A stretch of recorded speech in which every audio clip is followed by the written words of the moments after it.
नमस्कार, आर्या न्यूज देख रहे हैं आप। मैं हूं आपके साथ पल्लवी सिंह। खबरों की शुरुआत करेंगे बड़ी खबर के साथ।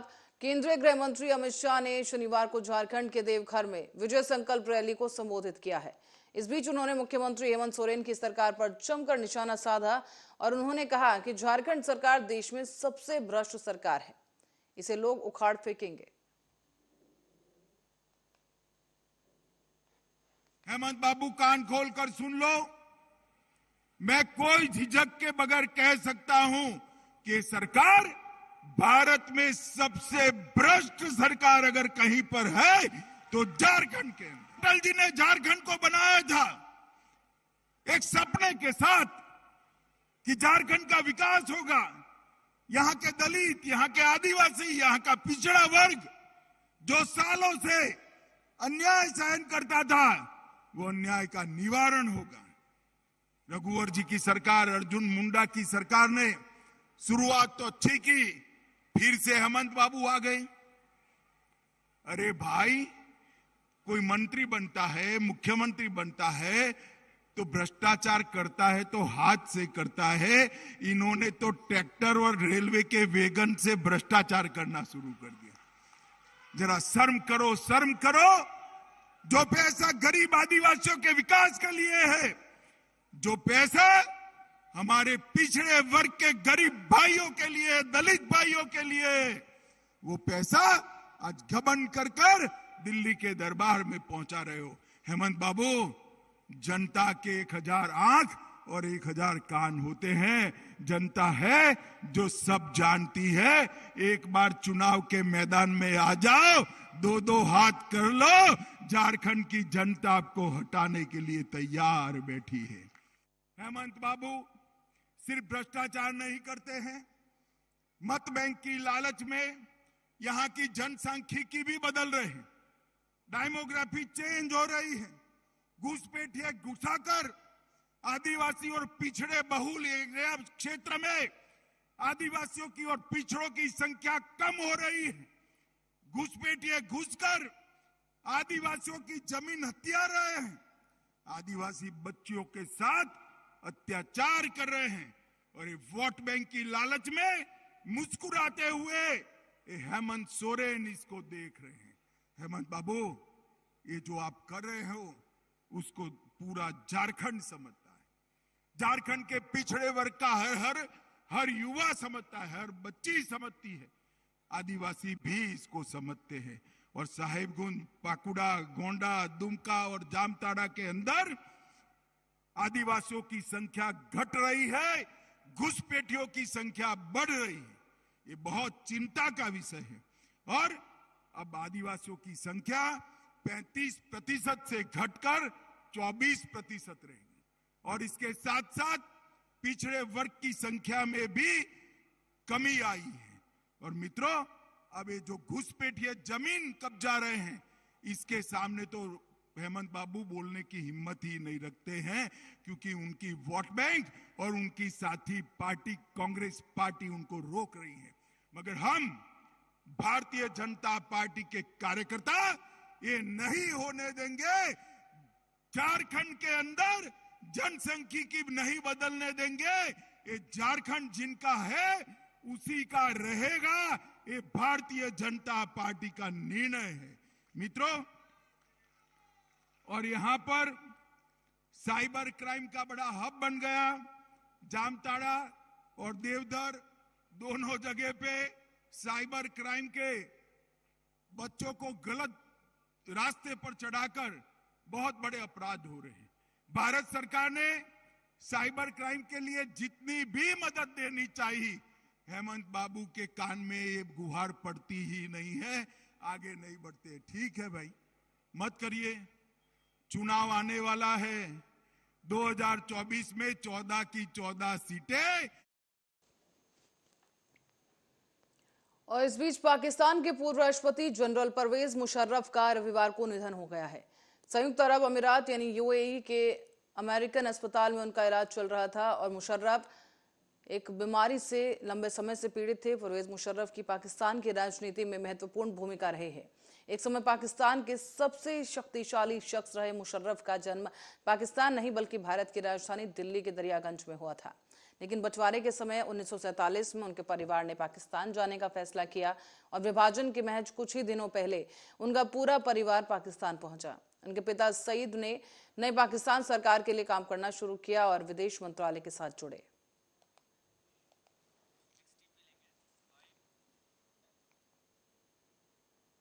और लखनऊ में मुस्लिम पर्सनल लॉ बोर्ड के महासचिव का बयान सामने आया है। बताया जा रहा है कि मौलाना खालिद सैफुल्लाह रहमानी ने कहा कि आज मीटिंग के बाद मीटिंग का प्रेस नोट जारी किया जाएगा।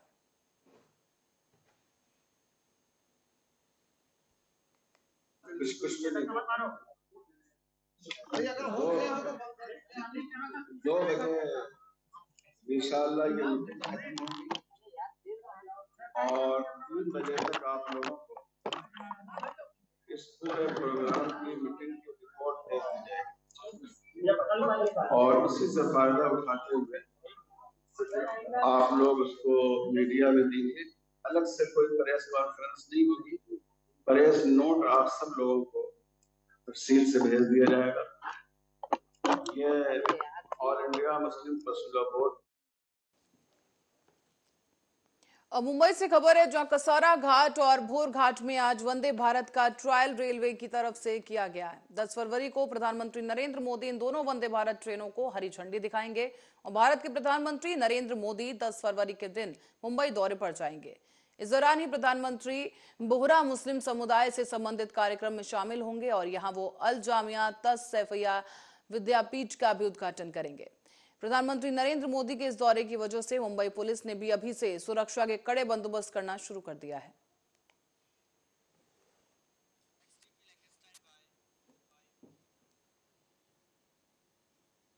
और भारतीय क्रिकेट टीम के पूर्व दिग्गज खिलाड़ी विनोद कांबली एक बार फिर से विवादों में फंस गए हैं। इस बार उनकी पत्नी ने मुंबई के बांद्रा पुलिस स्टेशन में उन्हीं के खिलाफ शराब के नशे में कथित रूप से गाली देने और मारपीट करने का आरोप लगाते हुए शिकायत दर्ज करवाई है।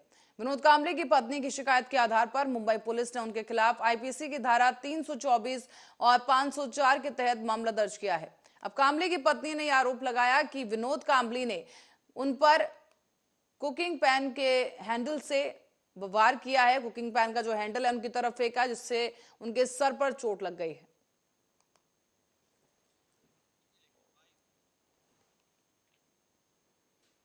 और लखनऊ में विकास प्राधिकरण के खिलाफ विरोध प्रदर्शन किया जा रहा है। इस दौरान सरगम अपार्टमेंट के निवासियों ने एलजीए का पुतला फूंका है और जूतों की माला भी पहनाई।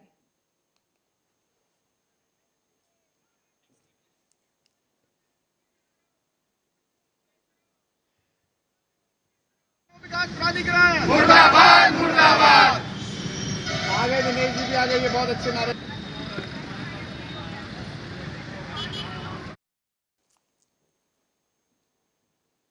और अगली खबर है उत्तर प्रदेश जनपद के शाहजहांपुर से, जहां पर रामचंद्र मिशन से थाना रामचंद्र मिशन पुलिस का कारनामा सामने आया है। दरअसल पत्नी से गाली गलौज का विरोध करने पर महंत को सगे भाई ने ही तमंचे के बट और लाठी से पीट दिया।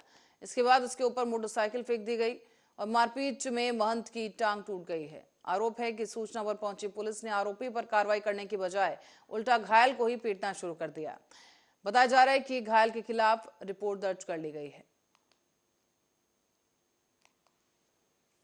मैंने बीच बराव किया, उसमें हम पे मारने लगा और दोनों लोग मारते मारते गिरा दिया गैलरी में। उसके बाद मोटरसाइकिल हमारे ऊपर पलट दी और पलटने में हमारी टांग टूट गई। उसके बाद कुछ सिपाही लोग आए, उन्होंने माँ का ढेका किया और लातों झूठों से मारा। जूतों कोने को उठ के खड़े हो, हमने कहा सर हमारी टांग टूट गई, मैं खड़ा नहीं, मैं जान से मार डालो, फिर भी हम उठ नहीं पाएंगे। फिर भी वो नहीं माने, लेकिन मारते हुए लेकिन जबरदस्त। और भारत के खिलाफ पाकिस्तान की एक बड़ी साजिश का खुलासा हुआ है। हैदराबाद में लॉन वुल्फ अटैक की तैयारी चल रही थी और हैदराबाद से गिरफ्तार किए गए आतंकी से पूछताछ में इसका खुलासा हुआ। दरअसल आईएसआई और लश्कर के लिंक भी सामने आए हैं। गिरफ्तार किए गए आतंकी जाहिद पाकिस्तान में बैठे हैंडलर्स के संपर्क में था। उसे हैंड ग्रेनेड सप्लाई किए जाने थे और जानकारी के मुताबिक उसने हैंडलर्स के कहने पर कई लोगों को भर्ती भी किया है और रैली या फिर सार्वजनिक जगह पर हमले का प्लान तैयार किया जा रहा था और ये सब कुछ पाकिस्तान के इशारे पर हो रहा था। भारत में सांप्रदायिक सौहार्द बिगाड़ने की साजिश रची जा रही थी, जिसका भंडाफोड़ किया है। बताया जा रहा है कि एनआईए की एफआईआर से पाकिस्तान की इस साजिश का खुलासा हुआ है। आतंकी जाहिद की ठिकानों से 2 हैंड ग्रेनेड और करीब 4 लाख रुपए कैश और 2 मोबाइल फोन बरामद कर लिए गए। मीडिया रिपोर्ट्स की माने तो जाहिद को पहले 2005 में एक आत्मघाती बम विस्फोट मामले में कथित संलिप्तता के लिए गिरफ्तार किया गया था, लेकिन सबूतों की कमी के कारण 2017 में उसे रिहा कर दिया गया।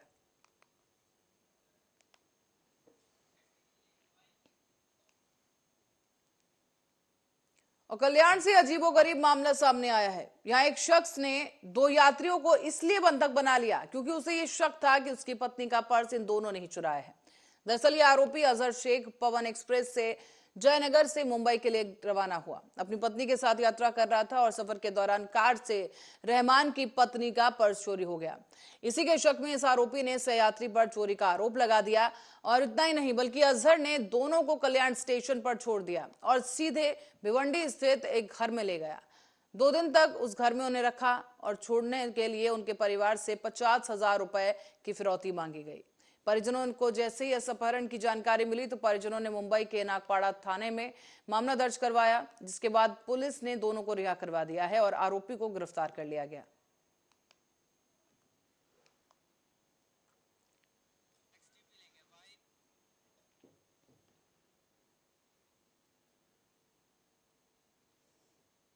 और आगरा से खबर है, जहां छिपे हुए 32 बांग्लादेशियों को पुलिस ने गिरफ्तार कर लिया है।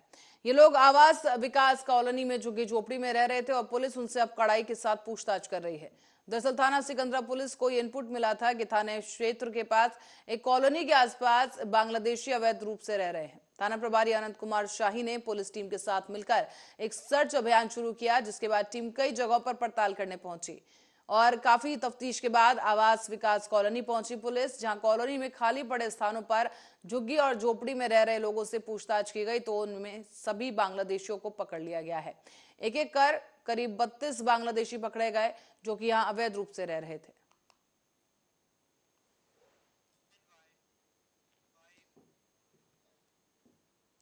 और रायबरेली के ऊंचाहार में एनटीपीसी में 2 नंबर यूनिट ठप हो गई है। 210 मेगावाट उत्पादन की इस यूनिट को बंद हो जाने की वजह से बिजली का संकट गहरा गया है। बताया जा रहा है कि एक यूनिट में फिल्टर में राख फंस जाने की वजह से ये बड़ी समस्या आई है और इसी बीच एनटीपीसी और पीआरओ कोमल शर्मा के मुताबिक 210 मेगावाट की 2 नंबर यूनिट कल तक तकनीकी खराबी के चलते ठप हो गई थी। तभी से इंजीनियर इसे दुरुस्त करने में लगे हैं और पीआरओ के मुताबिक इस समस्या का जल्द समाधान होगा, तभी इस यूनिट से उत्पादन शुरू होने की उम्मीद है।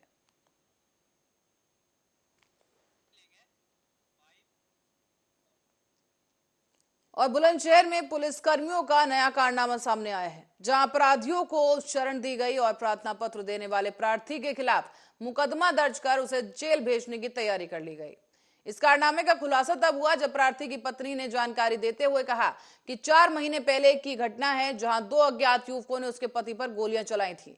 इसकी शिकायत उसी दौरान नगर कोतवाली पुलिस से की गई, लेकिन उसके बाद से ही पुलिस लगातार प्रार्थना पत्र देने वाले लोगों को ही परेशान कर रही है। हद तो तब हो गई जब जांच पूरी होने के बाद 4 महीने बीत जाने पर शनिवार की देर रात को प्रार्थी को पुलिस ने गिरफ्तार किया और रविवार की सुबह तक उसे जेल भेजने की तैयारी भी कर ली। पीड़ित नीतू ने जानकारी देते हुए बताया कि खुर्जा गेट चौकी प्रभारी के द्वारा फैसला करने का दबाव और धन की मांग की गई, यानी रिश्वत की उससे मांग की गई है, जिस पर पैसे देने में क्योंकि महिला असमर्थ है और इसी के चलते प्रार्थी को ही जेल भेज रही है पुलिस। 5-6 महीने पहले मेरे हस्बैंड पे गोली चली थी। अब गोली चलने के बाद में अब ये विवेचना के तौर पे कभी भी बुला लेते हैं, परेशान करते हैं। अंकित चौहान जी, अब ये इन्होंने रात से ही इन्हें यहाँ बिठा रखा है, मुझे तो पता भी नहीं था, मैं तो ढूंढते ढूंढते आई। तो अंकित चौहान जी की ड्यूटी नहीं बनती कि मैंने बीच से रास्ते से लाया हूँ तो मैं कॉल करके घर तो बता दूं, ना तो घर बताया। एक्टिवा भी अब अपने पास खड़ी कर ली, अब कह रहे हैं मैं इन्हें जेल भेजूंगा और इनकी जो नफा नाजायज मांगे मैं अभी पूरी कर दूं तो ये जेल वेल कुछ नहीं भेजेंगे। भैया मैं तो मांग पूरी कर नहीं सकती। क्या कुछ मांग की आप? वही, अब आप समझते हो, सब समझदार हैं, अधिकारी कोई सुन के नहीं दे रहा, सब एक दूसरे पे डाल रहे हैं कि फिर। और चुनावी साल में सवाल पर सियासत जारी है। मुख्यमंत्री लगातार पूर्व सीएम कमलनाथ से सवाल कर रहे हैं तो जवाब में कमलनाथ भी लगातार ट्वीट करते हुए पलटवार कर रहे हैं। हाल ही में आपको बता दें कि एक बार फिर मुख्यमंत्री शिवराज सिंह चौहान ने स्मार्ट सिटी पार्क में पौधारोपण करने के बाद पूर्व सीएम कमलनाथ से सवाल पूछते हुए उन पर जुबानी हमला कर दिया है। सीएम ने कांग्रेस के वचन पत्र के वादे पर सवाल उठाते हुए कहा कि कांग्रेस लगातार झूठ बोल रही है और उनका मौन बता रहा है कि वो झूठ बोल रहे हैं।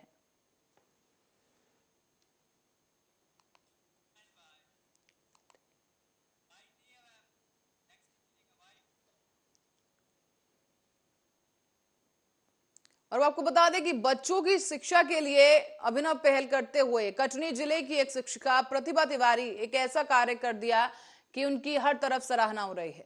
दरअसल शिक्षिका ने बडवारा विकासखंड के ग्राम बलियाद कला में अपने पति की स्मृति को जीवित रखने के लिए एक हाई स्कूल भवन बनाने के लिए 30 लाख रुपए की 37,000 वर्ग फीट की जमीन को दान करके एक मिसाल कायम की। प्रतिभा तिवारी के द्वारा अपने पति के नाम पर यह जमीन दान करने की इस पहल के लिए कलेक्टर अभि प्रसाद ने प्रतिभा तिवारी को सम्मानित किया। साथ ही उन्हें जिला रेड क्रॉस समिति का आजीवन सदस्य भी बनाया गया है। प्रतिभा तिवारी जी ने 37,000 वर्ग फीट ज़मीन विलायत कला में जो है वो दान में दी, जिस पे हाई स्कूल का निर्माण हुआ है विलायत कला का। और जिस तरह से सामाजिक कार्य में ये सामने आई हैं, ये सभी के लिए प्रेरणा का स्रोत है। और इन्होंने जो सेवा करी है, निस्वार्थ सेवा करी है, उसको सम्मान देते हुए आज जिला रेड क्रॉस ने इनको ग्राम विलायत कला में माध्यमिक शाला का उन्नयन हुआ था वर्ष 2016 में। उस समय मैं प्रभारी थी वहाँ की, और 2017 में मेरे मिस्टर का एक्सीडेंट में देहांत हो चुका था। और बच्चों के लिए जब उन्नयनशाला थी, उसके बनने के लिए, भवन बनने के लिए कहीं पर कोई ज़मीन नहीं थी, और जो ज़मीन थी भी थोड़ी एक टुकड़ा थी शासकीय भूमि का, तो वो गांव से बहुत दूर था, जंगल एरिया में था। वहाँ पर बालिकाओं के लिए सुरक्षित नहीं थी वो जगह। तो बालिकाओं की सुरक्षा व्यवस्था और बच्चों की शिक्षा को देखते हुए, उनकी सुगमता को देखते हुए, फिर मैंने ग्राउंड से लगी हुई ज़मीन जो रोड से भी लगी हुई है, मुझे ऐसा लगा कि इतना तो मैं कर ही सकती हूँ, जो मेरे पति की स्मृति में फिर मैंने बच्चों के लिए भूमिदान की। और आज की तारीख में विद्यालय संचालित। और राजधानी भोपाल से खबर है, जहां बैरागढ़ में एक कलेक्शन एजेंट के साथ लूट की वारदात को अंजाम दिया गया, जिसका खुलासा क्राइम ब्रांच ने कर दिया है। क्राइम ब्रांच ने आधा दर्जन बदमाशों को गिरफ्तार किया। और बता दें आपको कि भोपाल क्राइम ब्रांच ने बैरागढ़ पुलिस की मदद से व्यापारी के साथ हुई इस लूट का पर्दाफाश किया है।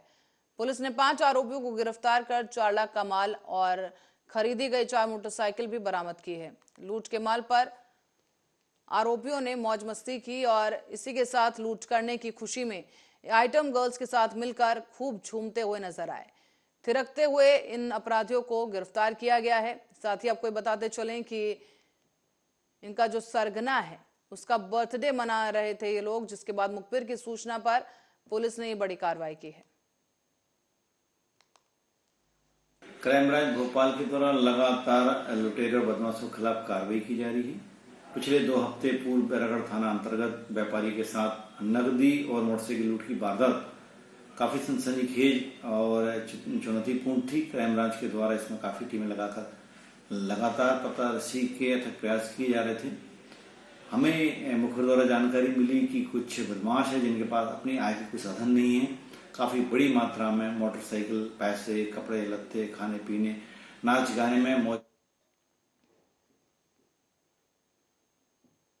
और जल निगम मर्यादित के अधिकारी HQC थीम बनाई गई थी, जो ठेकेदार कंपनी के साथ मिलकर भ्रष्टाचार को अंजाम देने में उसके समर्थक बन चुकी है। बताया जा रहा है कि बीते 2 सालों से कंपनी की अनियमितताओं पर लगातार हो रही शिकायत पर कंपनी के मैनेजर गोविंद राजपूत के द्वारा शिकायतकर्ताओं को ही अपने कुछ लोगों के द्वारा फोन करवाकर धमकी दिलवाई जा रही है। इसके बाद पुलिस का भी सहयोग लेकर इन लोगों को डराया धमकाया जाता है। और अब हालात यूं हैं कि IHP कंपनी मनमानी पर उतारू है। हालांकि शिकायतों के बावजूद भी कंपनी के द्वारा ये मनमानी जारी है। इस पर अंकुश न लग पाना बड़े सवाल खड़े कर रहा है। राम कुमार साकेत, ये अपना के गांव में का समस्या करे, ये कंपनी खोल दे, तमाम पानियों बनी डाले, 27 बार तमाम टंकी बन के रेडी हो गई, ये तमाम गड्ढा खोद के धरे हैं, गिरा का लोगन का एक अपना का कहे चाहिए थे संबंध में चाहते कि जो हो तो बना दे, नहीं तो फाट दें सब चीज। कई बेर गिर गए, 3-4 ठे लड़का गिर गए। क्या बेल गिर चुके हैं बताइए। हाँ, गाड़ी पलट गई रही इन गाड़ी पलट गई। ये देखिए यही जगह है यहाँ पे गाड़ी पलट गई थी। ये देखिए बब्बा बता रहे हैं। क्या बब्बा, कब गाड़ी पलटी? अच्छा, आपको ये टंकी बनने से लेके आज तक में कितनी सुविधा हुई है? कुछ भी सुविधा नहीं हुई कि रोड में इतना कीचड़ होता है, बनाते भी हर नहीं जगह यह खोद खाद के रख दिए हैं। अब यहीं पर ना गड्ढा, आम आदमी गाड़ी वाहन रगड़ के बच्चे कहीं कहीं भी वहाँ गिर पानी सकते हैं। निकल और जब आप इनसे बात करते हैं तो क्या कहते हैं? बात तो अभी कोई अभी